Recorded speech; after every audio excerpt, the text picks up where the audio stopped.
Within CycDesign, the CycAnalysis feature enables you to produce both Genstat and SAS code so that you can analyze most of the generated designs.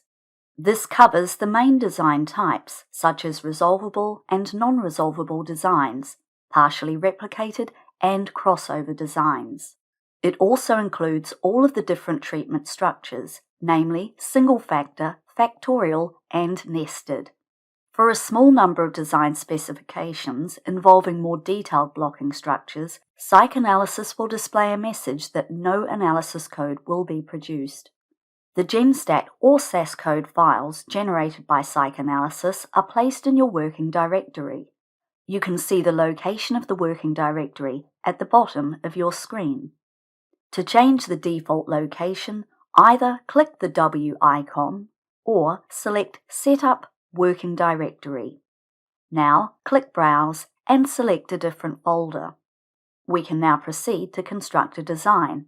Here we've set up a resolvable row-column design for 20 treatments and 4 replicates with Latinization in the long columns. This design is discussed in section 7.53 of the book Experimental Design and Analysis for Tree Improvement. We'll go through the normal steps, and after CycDesign has found an optimal or near optimal design, we'll click Next to proceed to the randomization output screen. Leave the randomize option selected and leave the number of randomizations at 1.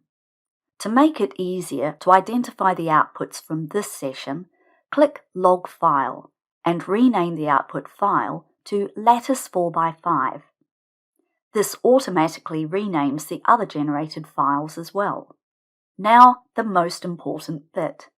Click CycAnalysis to set this option to Yes, then click Next. The CycAnalysis screen firstly gives a summary of the generated design along with details of the spreadsheet columns that will be created.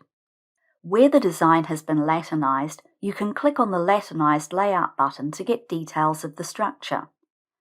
You can rename the spreadsheet treatments and levels by clicking Rename Treatments. Click inside the field you want to rename, then type over the existing names.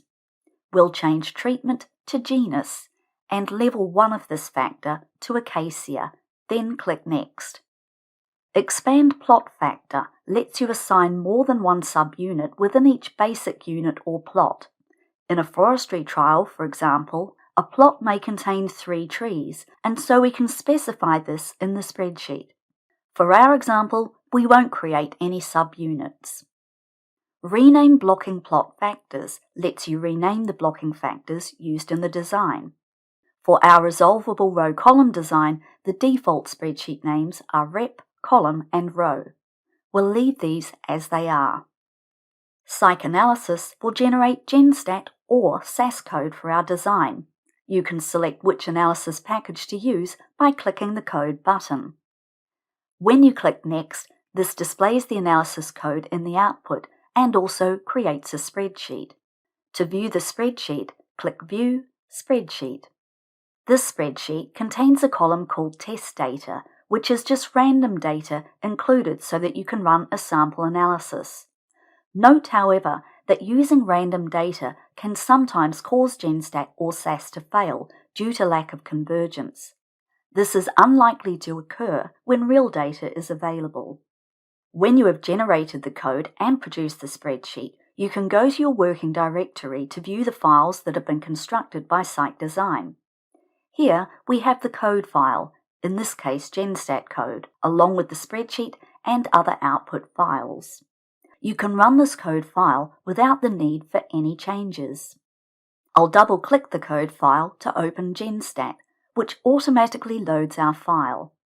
I can now select Run, Submit Window to see the sample output from the Genstat analysis of our code file.